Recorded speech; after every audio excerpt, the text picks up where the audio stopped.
Kembali di Apa Kabar Indonesia Pagi, pemirsa, melanjutkan penjelasan tadi Mas Ubaid yang terpotong. Bagaimana kemudian penegakan disiplin di sekolah terkait dengan kasus-kasus bullying seperti ini? Iya, jadi kita punya cara pandang yang salah soal penyadaran anak, pendisiplinan, penegakan aturan. Semua dilakukan dengan cara-cara dan juga pendekatan kekerasan. Gitu. Itu yang salah gitu ya. Jadi kalau ada anak melanggar aturan, itu hukumannya adalah kekerasan gitu. Jadi anak-anak tidak diberikan edukasi yang baik tentang kenapa perilaku ini dilarang oleh sekolah. Khawatirnya malah jadi normalisasi. Nah, contoh misalnya yang di Lebak itu merokok jelas salah, ya. Kemudian digampar gitu. Tapi anak tidak diberikan ruang. Rokok itu apa, ya kan? Apa dampak negatifnya? Kenapa kok dilarang?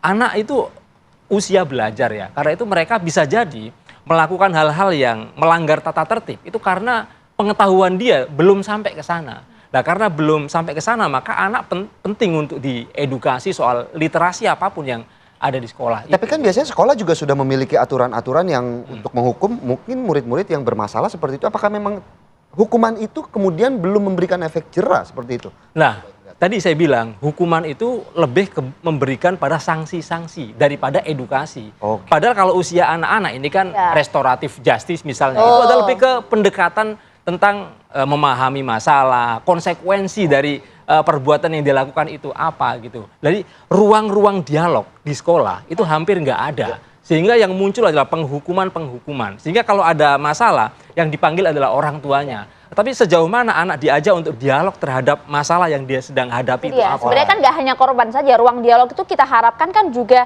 dilibatkan dari para siswa lainnya. Tidak hanya guru yang kemudian terjemput bola kan. Karena menariknya ini di mana Polres Tangerang Selatan sudah memeriksa sebenarnya ada 6 orang saksi pasca meninggalnya seorang siswa ya di SMPN 19 Tangerang Selatan di Banten akibat dugaan perundungan. Jadi kalau dilihat Kapolres Tangerang Selatan beserta dengan jajaran sudah mendatangi rumah duka di Kelurahan Ciater di Kecamatan Serpong ini pada Minggu siang kemarin, di mana Kapolres bahkan juga sudah menjelaskan sebenarnya sejak peristiwa terjadi polisi belum menerima laporan resmi dari orang tua korban, bahkan hingga korban dinyatakan meninggal dunia ya. Jadi meski demikian polisi sudah berinisiatif sebenarnya melakukan serangkaian penyidikan guna mengungkap apa sih fakta sebenarnya. Kepolisian juga telah memeriksa 6 orang sebagai saksi yang dianggap mengetahui peristiwa ini, diantaranya adalah pihak sekolah. Dalam penanganan kasus ini, polisi akan bekerja secara profesional, berkoordinasi dengan Komisi Perlindungan Anak Indonesia hingga membutuhkan kehati-hatian karena melibatkan anak-anak di bawah umur. Iya. Merawat korban. Namun kami dari kepolisian berinisiatif untuk memulai proses penyelidikan terhadap adanya dugaan tindak pidana terkait dengan peristiwa ini. Dan hari ini kami sudah dapatkan kepastian bahwa nanti akan dijadwalkan dari pihak orang tua korban akan memberikan keterangan kepada penyelidik. Begitu ya, ada tindakan pidana kemudian harus diproses oleh pihak polisian. Tapi bagaimana kemudian hal-hal yang tidak tercium nih ya oleh pihak sekolah, kemudian juga korban tidak melapor, orang tua juga tidak melaporkan. Saya nggak bisa bayangin gitu, Mbak Sinta, dampak trauma ya. Bom waktu ya. Itu dia dari korban yang kemudian harus secara tiap hari bertatap muka dengan para pelaku. Harus nggak sih ada sanksi tegas nih dari sekolah kepada para pelaku tindakan bullying ini agar tidak menambah lagi rasa trauma kepada korban? Betul, jadi hukum kita mengatakan underage dan sebagainya itu kan hukum-hukum yang sudah memang dibuat dalam waktu lampau ya begitu. Sementara kecepatan teknologi tidak seperti itu. Jadi anak-anak yang sekarang itu tidak hidup di masa lalu, di mana anak-anak sekarang ini sangat mungkin melakukan tindakan-tindakan kriminal orang dewasa yang dilakukan pada usia seperti ini begitu. Jadi apakah mereka perlu dapat sanksi? Perlu ada SOP yang jelas begitu. Kenapa banyak terjadi tadi disampaikan Pak Ubaid itu kekerasan? Nggak ada SOP yang jelas. Kalau anak melakukan seperti ini, apakah boleh tetap ada di sekolah, apakah dia harus dipindahkan dan sebagainya. Sebenarnya pelaku-pelaku ini juga korban, begitu. Mereka korban atas frustrasi yang mereka rasakan, mereka korban atas ketidakpuasan mereka terhadap orang tua, terhadap sekolah, mereka korban atas banyaknya informasi-informasi agresivitas yang terpapar setiap hari. Cara melampiaskan yang salah. Betul, cara melampiaskan yang salah. Sehingga harus ada SOP-nya. Anak ini misalnya memang harus dipindahkan, tetapi harus ada juga rehabilitasi. Harus ada juga psikoedukasi. Harus ada pendampingan psikologis tidak hanya pada korban, tapi pada pelaku juga. Kalau hanya memindahkan saja sebenarnya kan tidak menyelesaikan masalah. Betul, dan itu akan terjadi lagi di sekolah yang baru begitu. Dan selama ini kita tidak melihat atau anak-anak itu tidak terpapar. Apa sih yang terjadi ketika anak ini melakukan bullying? Apa yang terjadi terhadap dia? Berita-berita tentang Fokusnya ke korban ya. fokusnya ke korban, kemudian berita tentang hukumannya itu tidak terekspos begitu.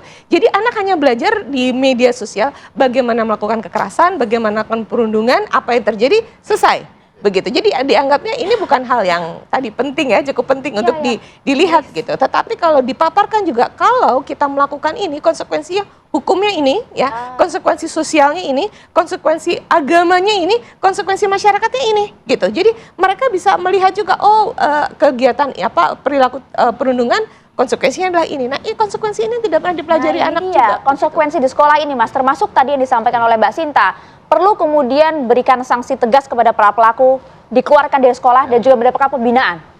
Perlu tidak? Jadi kenapa kita fokus pada anak dan korban, tapi seringkali kita lupa siapa yang bertanggung jawab kalau misalnya. Ya jelas. Apa sih hukumannya untuk penanggung jawab. Dalam konteks ini saya bilang, kepala sekolah gagal melindungi anak. Kenapa harus kepala sekolah? Artinya kan begini, sekolah itu kan tidak hanya dikelola oleh kepala sekolah, ada guru-guru di sana yang juga ikut memperhatikan. Apakah Iya, tapi kan pimpinannya kan kepala sekolah. Oke. Penanggung jawab semua yang ada di sekolah itu adalah kepala sekolah. Oke. Nah, ketika kepala sekolah gagal melindungi anak, bahkan sampai meninggal dunia, saya pikir kepala sekolah harus bertanggung jawab. Bagaimana kemudian guru BK, guru BP yang juga bertugas untuk melindungi anak? Iya, tapi kan yang kebijakan di level sekolah itu kan apa kata kepala sekolah, dirundingkan bersama-sama. Ya, dirundingkan. Jadi kalau ada apa-apa, menurut saya yang harus bertanggung jawab adalah Bentuk kepala tanggung jawabnya sekolah. apa, Mas? Potensinya apa? Misalnya sekolah mungkin bisa saja sekolahnya ditutup seperti itu, tidak Iya, hanya jadi, memecat, tidak hanya memberhentikan kepala sekolah. Iya, menurut saya nggak pernah ada sanksi buat kepala sekolah, sama sekali ya.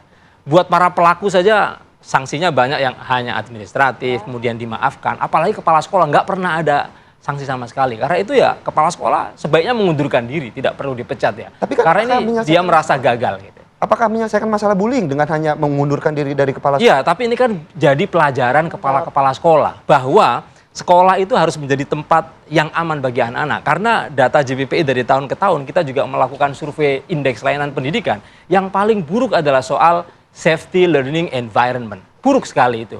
Lah, salah satu tanggung jawab kepala sekolah adalah bagaimana menjadikan sekolah itu menjadi tempat yang aman, ramah terhadap Tapi sejauh anak-anak. ini ada nggak hukuman mudah, tapi ya. untuk sekolah misalnya yang kemudian kedapatan ada kasus bullying, mungkin saja misalnya menurunkan akreditasinya atau mungkin juga menutup sekolah itu. Ada nggak sih hukuman-hukuman seperti itu? Tidak ada sampai hari ini. Lah, menurut saya itu harus menjadi ukuran, gitu ya. Tidak hanya ukuran sekolah itu adalah misalnya di sekolah ini ada kasus bullying atau tidak. Tidak hanya itu ya, tetapi bagaimana sekolah ini mengatasi, menanggulangi, melakukan pencegahan terhadap kasus-kasus kekerasan itu harus diapresiasi gitu loh. Jadi tidak kemudian sekolah hari ini karena yang dievaluasi adalah di sekolah ini ada kasus bully atau tidak. Kalau nggak ada bagus, kalau ada jelek. Menurut saya itu kemudian sekolah menyembunyikan fakta. Kalau mestinya kan penilaian. Lihat hanya akademik, hanya penilaian, nilainya bagus-bagus atau ya, kan seperti penilaiannya justru bagaimana sekolah-sekolah itu ya tadi menanggulangi kasus-kasus kekerasan di sekolah itu harus jadi penilaian. Kalau penanggulangannya bagus, penanganannya bagus, itu juga nilai plus. Karena ada concern dari sekolah itu bagaimana menciptakan ruang-ruang yang aman dan ramah bagi anak-anak. Gitu. Iya, jadi lebih ekstrim lagi kalau Mas Ubed nih, nggak cuma anak yang dipindahkan dan juga kemudian dikasih pembinaan. Kepala sekolah juga harus mengundurkan diri.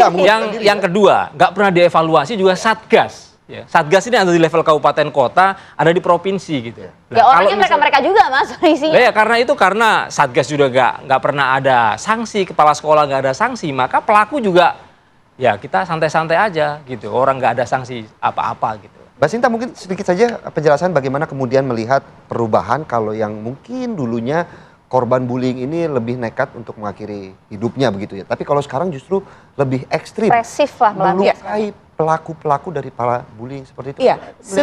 Iya, sebenarnya ini tadi ya terkait dengan perubahan teknologi, terkait dengan Gen Z sebagai digital native yang sangat mempengaruhi kepribadiannya seperti menjadi lebih impulsif, tingkat konsentrasi lebih rendah, lebih vulnerable ya, lebih mudah. Itu tuh memang sangat berpengaruh.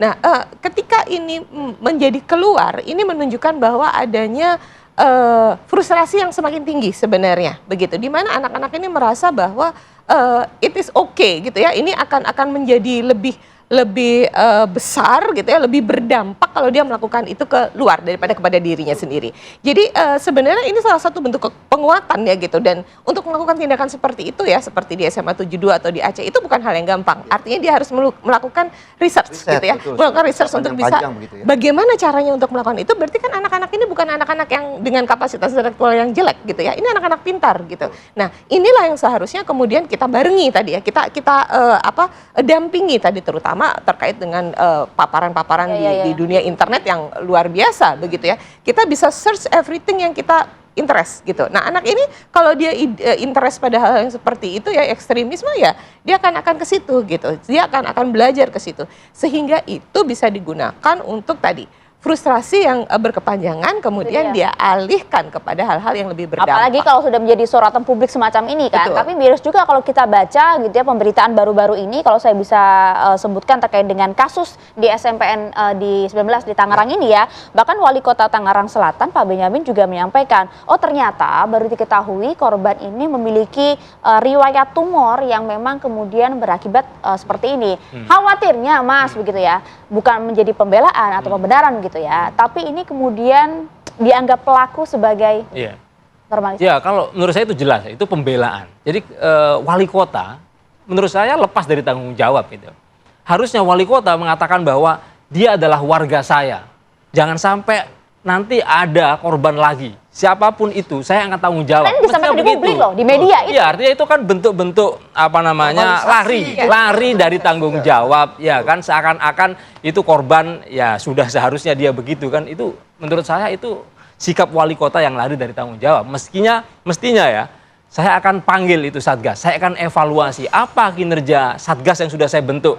Itu SK-nya adalah SK wali kota. Harus dievaluasi. Kepala sekolah juga akan saya panggil. Kenapa ini sampai kejadiannya bulan Juli sampai kemudian korban November. Ini bentuk sekolah ya tidak mampu mendeteksi kasus-kasus semacam ini gitu. Nah, menurut saya itu evaluasi dan sikap tegas wali kota mestinya, bukan malah pembelaan diri gitu ya. Itu kita sayangkan. Kita nggak bisa bayangkan tuh orang tua seperti apa ya. Apanya? Kalau memang ada kelalaian seperti ini, perlukah dibubarkan? Iya, karena itu harus dievaluasi ya kan. Kalau Satgasnya memang nggak berperan, maka harus dievaluasi. Evaluasi kan panjang. Apa yang membuat wali kotanya juga Mas, gimana tuh? Jadi gimana sebenarnya nih? Satgasnya dulu, karena dia penting kan. Satgasnya membawai TPPK di sekolah-sekolah termasuk kepala sekolah. Yang evaluasi siapa? Iya.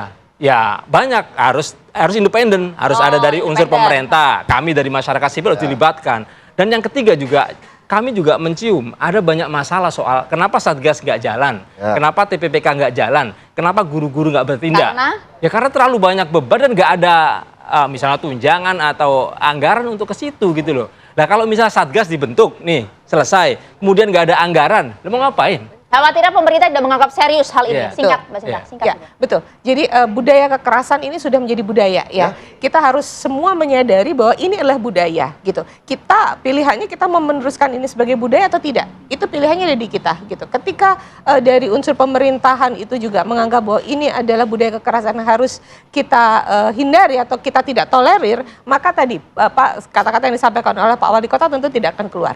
Kita di tiap pintu rumah juga melakukan hal tersebut gitu. Jadi harus sinergi ya. Jadi dari pihak pemerintah juga harus clear gitu bahwa say no untuk kekerasan di semua lini. Dari setiap pintu rumah, setiap pintu keluarga juga harus mengajarkan hal tersebut. Karena anak-anak ini juga mendapat kekerasan dari dalam rumah dan itu yang dipelajari. Jadi nggak hanya fokusnya kecil, lingkupnya soal sekolah saja. Ternyata lebih besar. Semua. Ini budaya negara kita. Terima kasih Mbak Sinta. Mas Ubed, terima kasih banyak. Sama-sama. Hari ini kita berharap bagaimana kasus bullying juga bisa menurun ya di akhir tahun. Jangan lagi dong. muncul kasus-kasus perundungan begitu ya.